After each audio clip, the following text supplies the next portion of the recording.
जय माता की। आज की कहानी है माँ बापों के कर्मों का फल बच्चों को भोगना पड़ता है।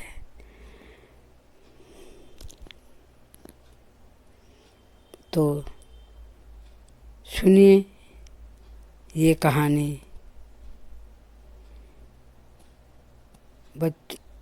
माँ बापों के अच्छे बुरे कर्मों का हिसाब।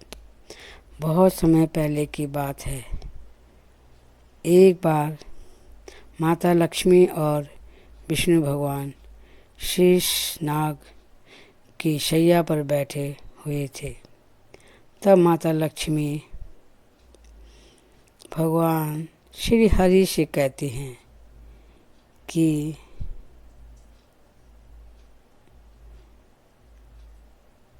माँ बाप जैसे कर्म करते हैं वह बच्चों पर लगते हैं। तब विष्णु भगवान कहते हैं, जैसे माँ बाप कर्म करते हैं वैसे ही बच्चों पर लगते हैं। अच्छे कर्म करेंगे तो अच्छे, बुरे कर्म करेंगे तो बुरा ही बच्चों को भोगना पड़ता है।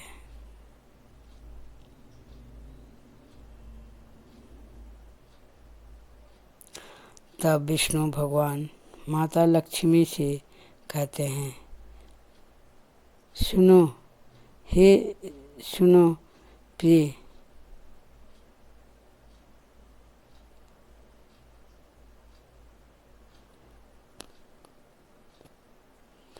मैं तुम्हें एक समय की बात बताता हूँ। एक किसान था।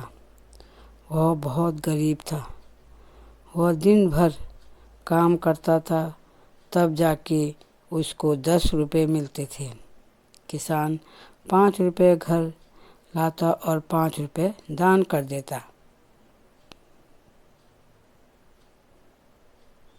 उसका रोज का काम यही था। किसान के घर में 4 सदस्य थे। किसान और किसान की पत्नी और 2 जुड़वा बेटे थे। अब बच्चे बड़े हो रहे थे, तब घर का खर्चा चलाना मुश्किल हो रहा था। एक दिन बच्चों ने माँ से कहा कि पिताजी 10 रुपये कमाते हैं और 5 रुपये दान दे देते हैं। तब माँ बोली, बेटा ऐसा नहीं कहते हैं। जो दान करते हैं पिताजी तुम्हारे लिए ही करते हैं। एक दिन किसान का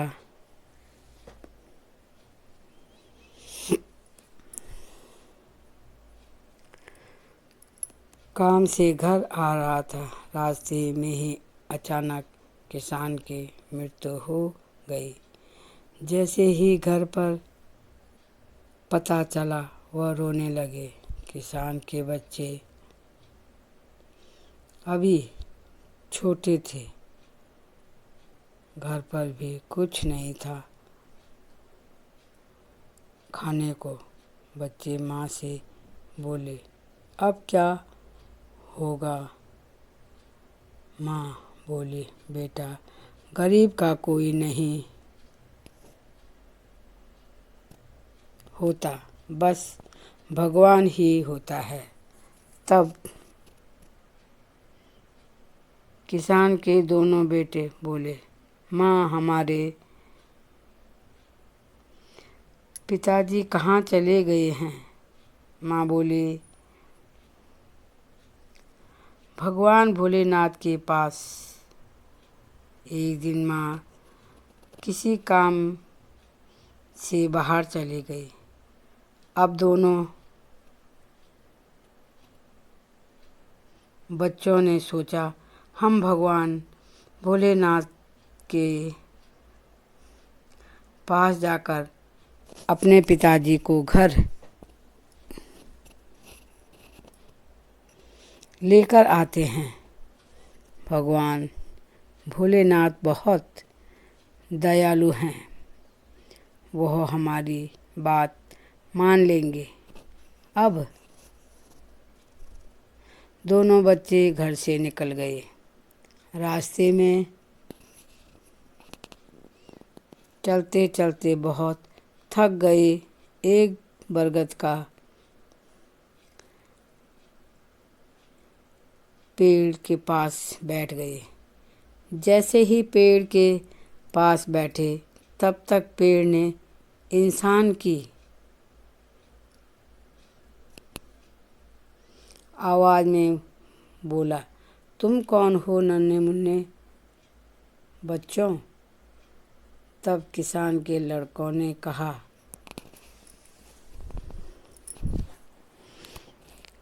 हम एक किसान के लड़के हैं, हम जुड़वा सगे भाई हैं। पेड़ ने पूछा, तुम कहाँ जा रहे हो? किसान के बेटे बोले, हम एक किसान के बेटे हैं और हम भगवान भोलेनाथ के पास कैलाश पर्वत पर जा रहे हैं। वहाँ हमारे पिताजी हैं। हम भोलेनाथ भगवान से पिताजी को लेने जा रहे हैं। तब उस बरगद के पेड़ ने कहा, भोलेनाथ से मेरा एक सवाल पूछ कर आना। मैंने कौन से पाप किए थे पिछले जन्म में जो मुझे अभी तक इस पेड़ से मुक्ति नहीं मिली? बच्चों ने कहा, ठीक है, और आगे चलने लगे। जैसे ही वह आगे चले उनको एक बड़ा सा सांप दिखाई दिया। बच्चे डर गए और भागने लगे। तब तक सांप ने इंसानों की आवाज़ में कहा, बच्चों डरो मत, मेरे पास आओ। वह दोनों हाथ जोड़ के नाग देवता से कहने लगे, हमें माफ़ करना, हम यहाँ से चले जाएंगे। तब तक सांप ने कहा, आप कहाँ जा रहे हो और कौन हो? बच्चे बोले, हम किसान के बेटे हैं और हम कैलाश पर्वत पर जा रहे हैं।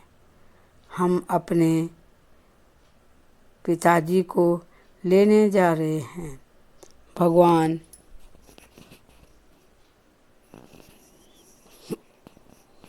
भोलेनाथ से। तब सांप ने कहा, मेरा एक सवाल पूछ कर आ जाओगे? बच्चे बोले, हाँ। तो भोलेनाथ जी से कहना, मैंने कौन से पाप किए थे जो मुझे इस जन्म में मुक्ति नहीं मिल रही है इस शरीर से? बच्चे बोले, ठीक है, और आगे चले गए।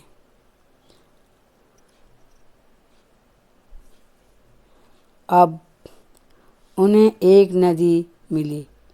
जैसे वो दोनों नदी में गए वहाँ उनको एक मछली मिली। मछली बोली, तुम कौन हो? तब दोनों बच्चों ने कहा, हम किसान के बेटे हैं। मछली बोली, तुम कहाँ जा रहे हो और नदी पार नाव से क्यों नहीं करते हो? तब छोटे बच्चे बोले, हमारे पास पैसे नहीं हैं नाव में चढ़ने के लिए। हम अपने पिताजी को लेने कैलाश पर्वत भोलेनाथ जी के पास जा रहे हैं। तब मछली बोली, मेरा एक सवाल भोलेनाथ जी से करोगे? बच्चे बोले, हाँ, तो भोलेनाथ से पूछना। मैं यहाँ बरसों से रह रही हूँ, मेरी मुक्ति कब होगी इस शरीर से? तब बच्चे आगे चलने लगे। नदी पार करते समय उनको नदी में के किनारे एक मनुष्य का मृतक शरीर मिला। जैसे उसको फलांग के जाने लगे, तब तक मनुष्य बोला, सुनो बच्चों, कहाँ जा रहे हो? बच्चे डर गए। फिर उसने बच्चों को बोला, मेरे पास आओ, तुम यहाँ से कहाँ जा रहे हो? बच्चे बोले, हम किसान के बेटे हैं और हम कैलाश पर्वत पर अपने पिताजी को लेने जा रहे हैं, क्योंकि हमारे पिताजी भगवान भोलेनाथ के पास चले गए। तब वह मनुष्य बोला, तुम मेरा एक सवाल भोलेनाथ के पास ले जाओ। मैं यहाँ कई सालों से मरा पड़ा हूँ। मेरा शरीर कभी पानी के अंदर चले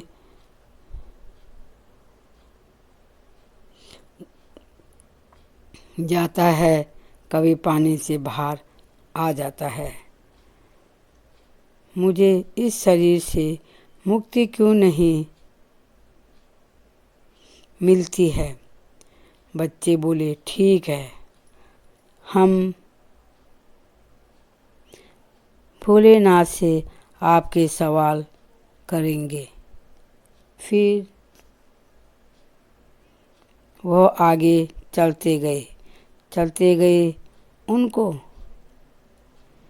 रास्ते में एक सेठ मिला। सेठ ने कहा, छोटे प्यारे बच्चों, कहाँ जा रहे हो इतनी गर्मी और धूप में? फिर बच्चे बोले, हम किसान के बेटे हैं, हमारे पिताजी भोलेनाथ के पास हैं। हम कैलाश पर्वत पर जा रहे हैं। तब सेठ ने कहा, मेरा एक सवाल भोलेनाथ से करोगे? बच्चों ने कहा, करेंगे। मैं कई सालों से यहाँ मुसाफिरों के लिए पानी का कुआं खुदवा रहा हूँ। बहुत पैसे भी लग गए, पर पानी क्यों नहीं निकल रहा है? आप भोले बाबा से पूछ कर आना। बच्चों ने कहा ठीक है। अब बच्चे कैलाश पर्वत पर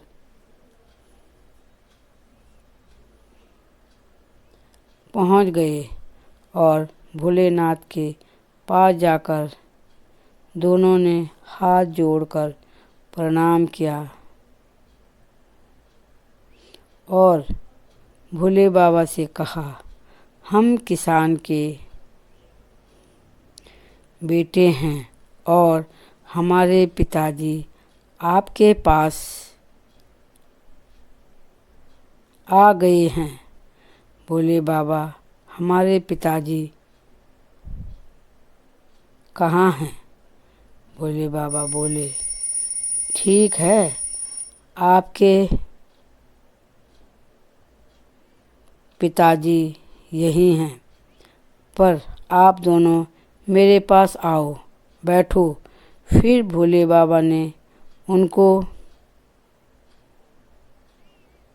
खाना खिलाया और कहा, अब तुम घर पहुँचोगे, तुम्हारे पिताजी घर पर ही मिलेंगे।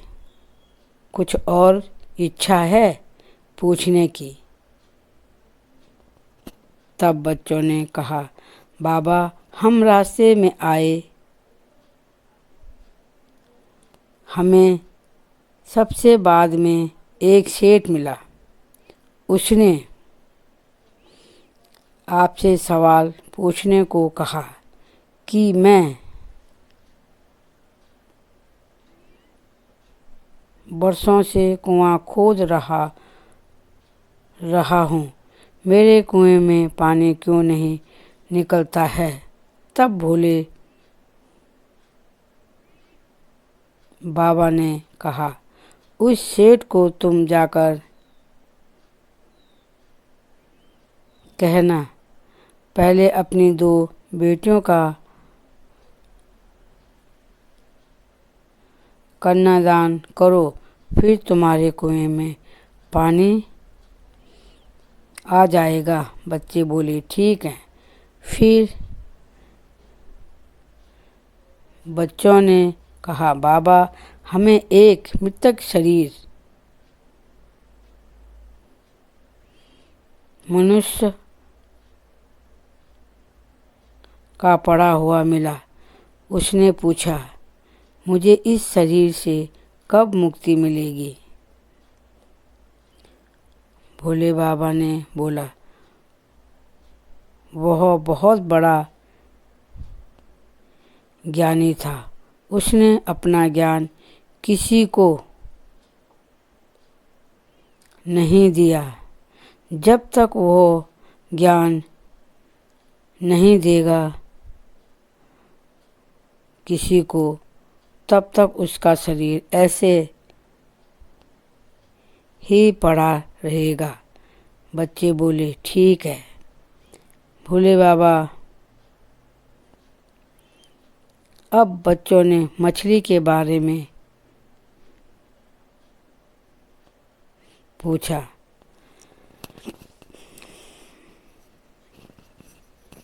बाबा, मछली का भी सवाल है।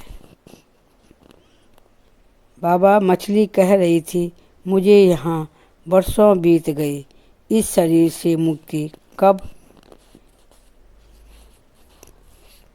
मिलेगी? तब भगवान कहते हैं, उसके पास अमृत है, जब तक वह अमृत किसी को नहीं दे देती, तब तक मुक्ति नहीं मिलेगी। ठीक है, बोल देंगे। तो फिर बच्चों ने सांप की बात बताई। भगवान शिव बोले, जब तक सांप अपने मणि को जमीन में या किसी को नहीं देता, तब तक सांप को भी मुक्ति नहीं मिलेगी। बच्चों ने कहा, ठीक है, हम सांप को बोल देंगे। अब आ गई बरगद की पेड़ की बात।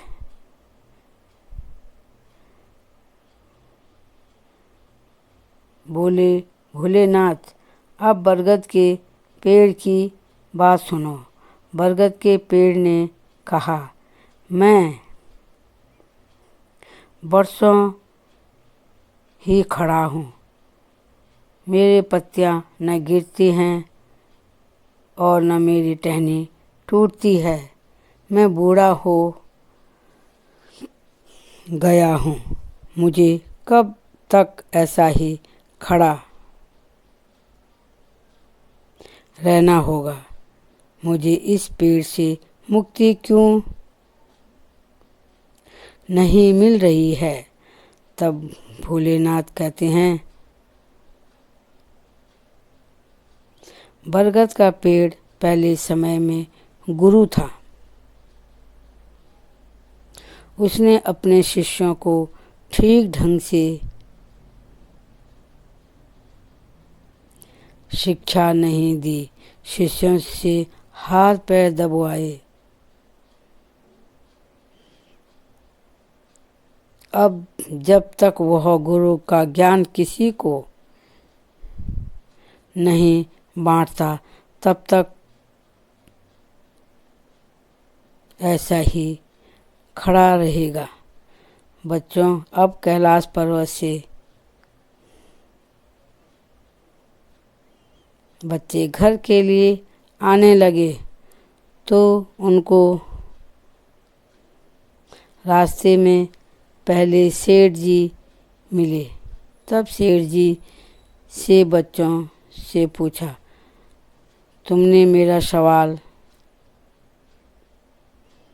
भोलेनाथ से कहा था।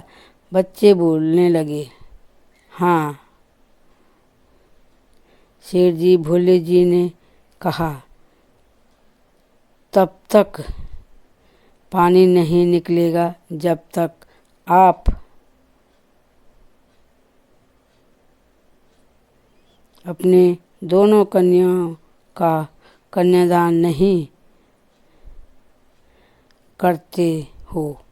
तब सेठ जी बोले, तुम दोनों भी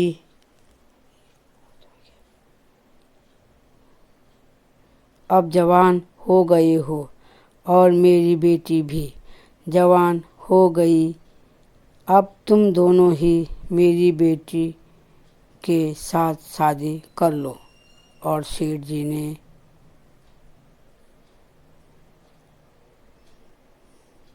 उन दोनों की शादी करवा दी। ऐसे सेठ जी ने काम भी पूरा हो गया। अब बच्चे आगे चले तो रास्ते में मृत्यु शरीर वाला प्राणी मिला। वह मनुष्य बोलने लगा, तुमने मेरा सवाल मेरा शिव जी से के पास सवाल किया था। बच्चे बोले, हाँ जी। भोलेनाथ ने कहा, आप ज्ञान के सागर थे, आपने अपना ज्ञान किसी को नहीं दिया, इसलिए आपकी मुक्ति नहीं हो रही है।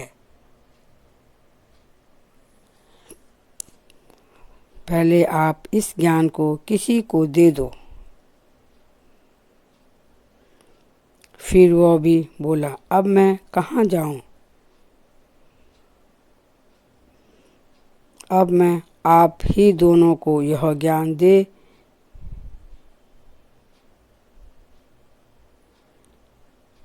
देता हूँ। और उसने भी इन दोनों को ज्ञान दे दिया। ऐसे में उसको भी मुक्ति मिल गई। चलते चलते मछली मिल गई। मछली बोलने लगी, बच्चों, तुमने मेरा सवाल भोलेनाथ से किया। वो कहने लगे। हाँ, भोलेनाथ जी ने कहा, आपके पास अमृत है। जब तक आप अमृत किसी को नहीं दोगे तब तक आपको मुक्ति नहीं मिलेगी। फिर वो भी कहने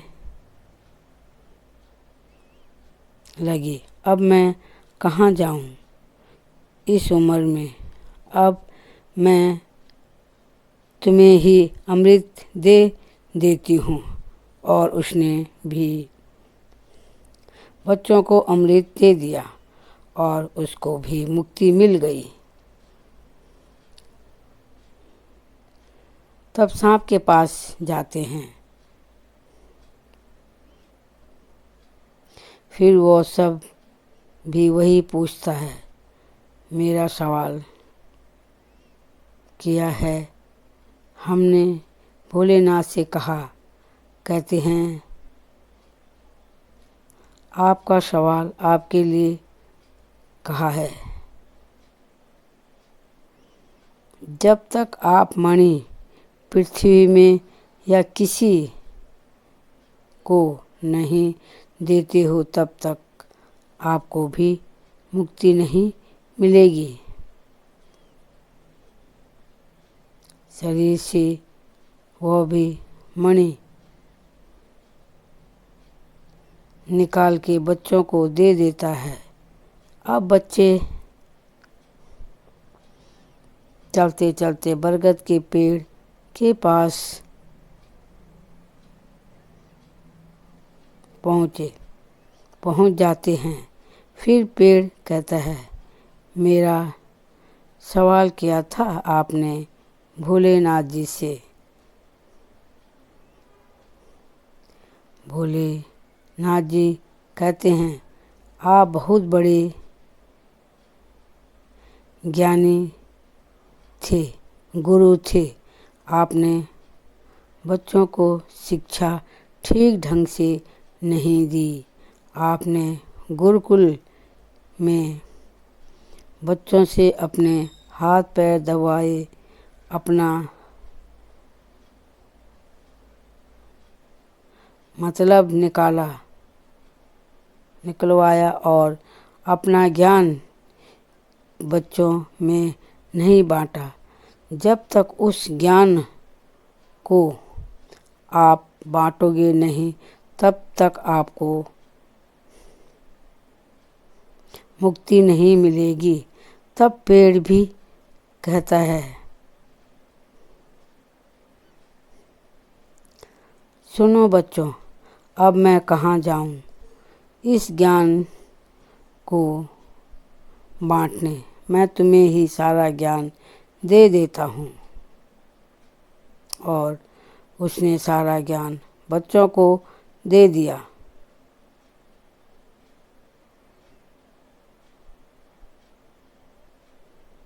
और ज्ञान देते देते उसको मुक्ति मिल गई।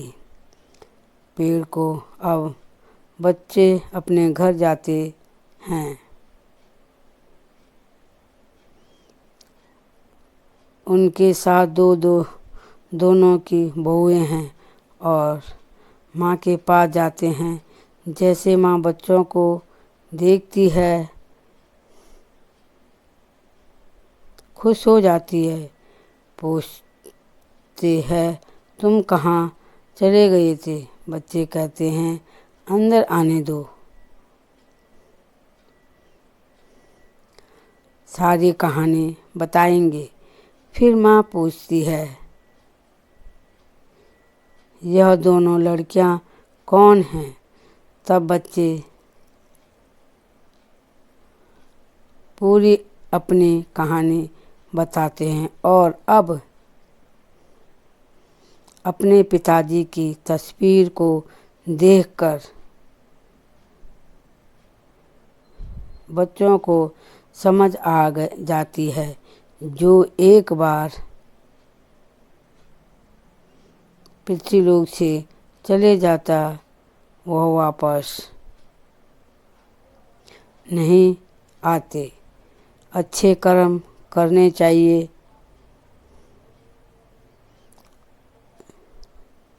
अच्छे कर्म करेंगे तो अच्छा ही फल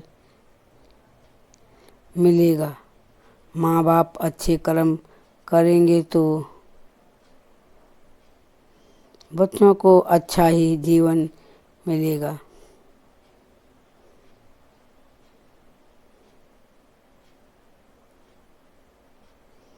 खुशी रहेंगे। इस कहानी में यही बताया गया है कि कर्म अच्छे ही करने चाहिए।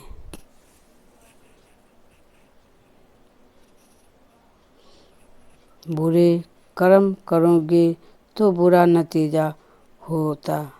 इसलिए अब वह खुश हैं और खुशी खुशी जीवन व्यतीत कर रहे हैं।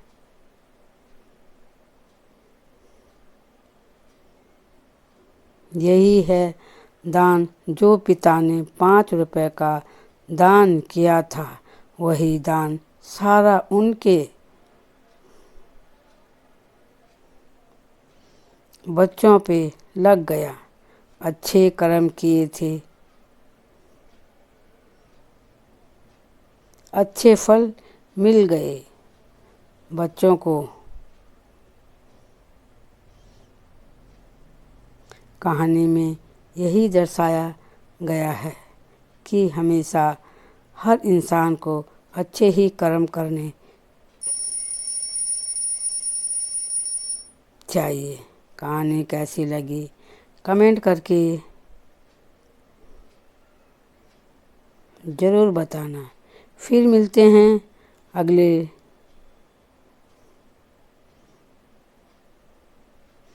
कहानी पर। जय माता दी। धन्यवाद।